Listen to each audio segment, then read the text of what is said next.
Boxingego here. If you like this video, make sure you hit the like button and also subscribe to the channel and hit the bell icon on the top of your screen to get notified when the latest new content drops. 1. Manny Pacquiao versus Jeff Horn for November, which was tentative. Doesn't look like it'll be the case. What up, Fight World? It's your boy Ego, and I'm back with some more boxing. Make sure you smash the like button. Also subscribe to the channel for the latest and greatest in boxing. If you want to become part of the notification gang, please hit the bell icon. Shout out to the super chats. I've been going live a lot more lately. Shout out to the channel donations and the Patreon family we work in. Now, they were trying to make a November 12th fight back in Brisbane, Australia. A rematch between Manny Pacquiao and Jeff Horn, which was on ESPN. It did good viewerships. It was a good fight. Most people didn't expect a good fight, but hey, this is boxing. But there's several reports coming out of Australia and circulating, and it's that Jeff Horn and his camp, his team, who I believe he's with Duco Events, Duco Promotions, and they work kind of in partnership with Top Rank. Joseph Parker, I think, is with them also. And the Andy Ruiz fight got made with, it was like a joint effort. So they worked together, definitely. And to my understanding, Pacquiao's team reached out and said, hey, you know what? We have scheduling conflict. Pacquiao's a senator, and he won't be able to fight and train and all that and be ready by November 12th. So just, you know what I mean? They gave him the courtesy, the respectful courtesy, so they can make other arrangements, which is good. Just like Klitschko, he took a few weeks off after losing to Joshua, and he came back to the table and announced, like, hey, he talked to Eddie Hearn and all the people, and his or at least his manager, Bernie Bonetti, or whatever his name is, talked to Eddie Hearn and said, hey, Klitschko's retiring. So I prefer stuff like that. If you know, don't waste people's time. You know what I mean? Like Terrence Crawford, he's undisputed, and the IBF was trying to make him fight a mandatory with Sergey Lipinets or whatever his name is, trying to make him fight a mandatory. He just vacated the belt straight away because he knows he's moving up to welterweight. That's what the game plan, according to, I was at Fight Week in Nebraska, and that's what they said. So I respect when the Klitschkos and the Crawford and even Pacquiao in this situation, when the fighters and their teams do this, because this is professional. Don't stall the process. You know, Terrence Crawford, if he's going to go fight a welterweight, then, you know what I mean, make that belt available if you can't fight your mandatory at 140, and, you know what I mean, make that available for people who plan to stay in the division. Sergey Lipinets, and same thing with Pacquiao. If you know you're not going to fight Jeff Horn this year in a rematch, or you don't want to, or whatever, maybe Pacquiao's team decided they don't want to risk it because it's a risky fight if he loses again. You know what I mean? So who knows? But I respect Pacquiao's team for doing this, and I'm really anxious to see who they're gonna get in there. Now, you know, to me, a dead ringer is Terrence Crawford. He became undisputed. He did that. He did the damn thing. He's the best 140-pounder. I don't care who you put up there, who you say. There's other great fighters. Mikey Garcia fought at 140, beat Broner in a dominant fashion. You also have Regis Progress, and he's looking real good, but they haven't accomplished at 140 what Crawford has. So Crawford is the man till otherwise proven, and he said he's moving up to welterweight. So to me, that's an easy fit.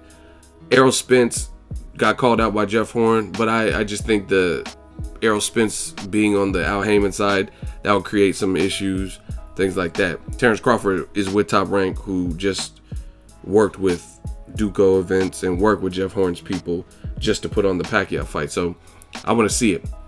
I don't think it's necessarily a walk in the park for Crawford. I would say Crawford easily has more skills.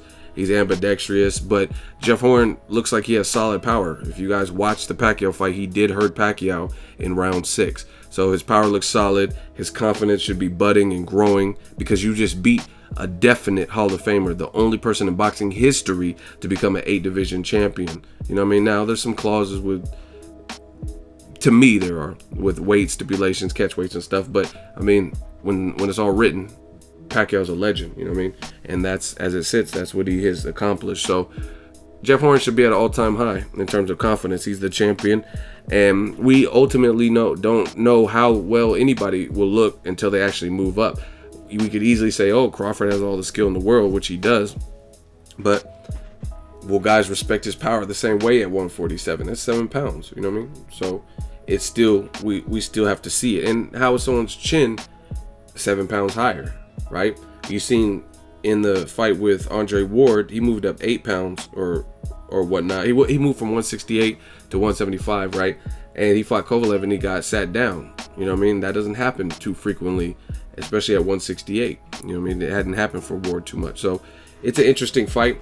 I don't know who else they would put, because as far as welterweights, unless they go through the rankings and fight some random guy, but a lot of the top crop of welterweights are with Al Heyman. Again, I mean, there's other good fights, and if Bob Arum and Top Rank are willing to make a Jeff Horn fight with like a Danny Garcia, that would be a good fight. Maybe a Broner. You know what I mean? These are all good fights. I just don't know the logistics behind that. And I think they're trying to make the Jeff Horn fight in Australia. So I don't know if Danny Garcia wants to go to Australia to fight Jeff Horn.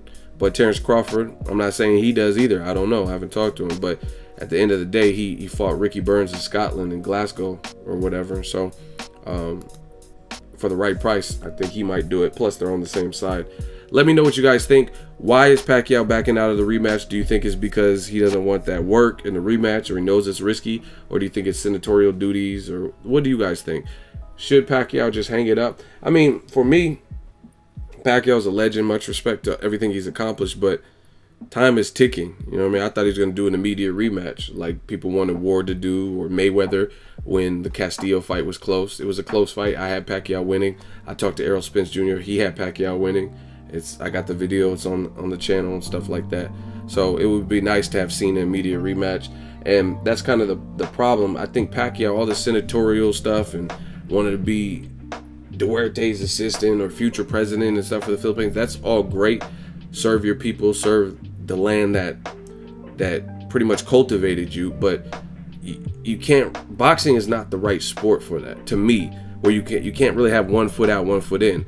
Errol Spence Jr., for example, he's the top welterweight and a champion. To my knowledge, this is his life. Gym, you know what I mean? He spends some time with his kids and family and all that and friends, and on his path to working on his legacy.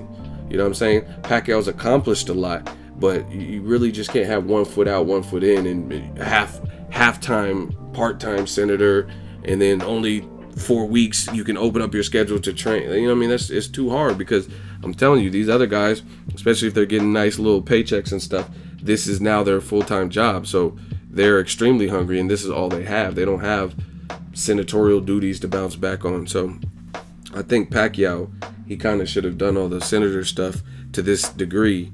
He should have either retired, or he should wait until he's retired to have jumped on board, because it keeps, obviously the Jeff Horn fight can't happen now because of what they're saying is because he's a senator. So I mean, I wish Pacquiao the best, whatever he decides to do, but I'm telling you, Pacquiao don't have the style where he wants to stay out of the ring too long, especially being a senator.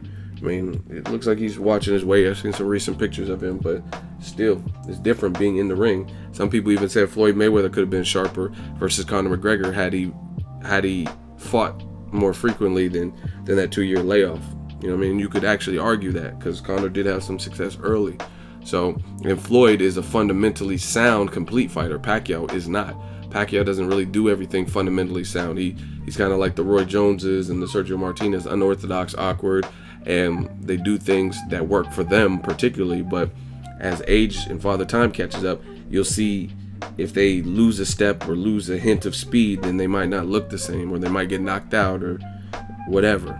So that's just my opinion. Who should Jeff Horn fight next? To me, Terrence Crawford seems like a likely candidate based on the side of the fence he's on. Who else would you want to see Jeff Horn fight? I mean, shit, like I said, if Errol Spence wants to go to Brisbane, he just went to UK. I just don't know, because I don't work for Heyman or Top Rank. Let me know your thoughts. Drop your thoughts in the comment section. Make sure you smash the like button as always. Hate, comment, and subscribe. Till next video, it's Ego signing off. So if you enjoyed this video and want more content like this on the channel, you can show your appreciation by going to the PayPal donate button or the YouTube support button, and you can donate any amount that you feel is equivalent to the value of this video. Much more to come. Thank you guys for your support. Boxingego, the future of boxing.